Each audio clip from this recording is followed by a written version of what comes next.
নতুন দোকানের ডেকোরেশনের কাজ চলছে, দেখতে পাচ্ছেন।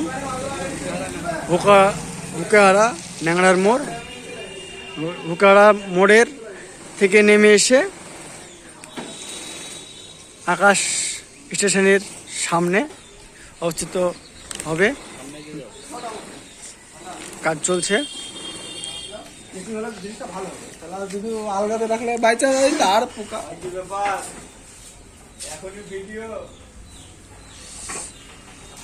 আমাদের দাদা কাজ করছে, মদুলদা। এটা হলো অ্যাসিস্ট্যান্ট।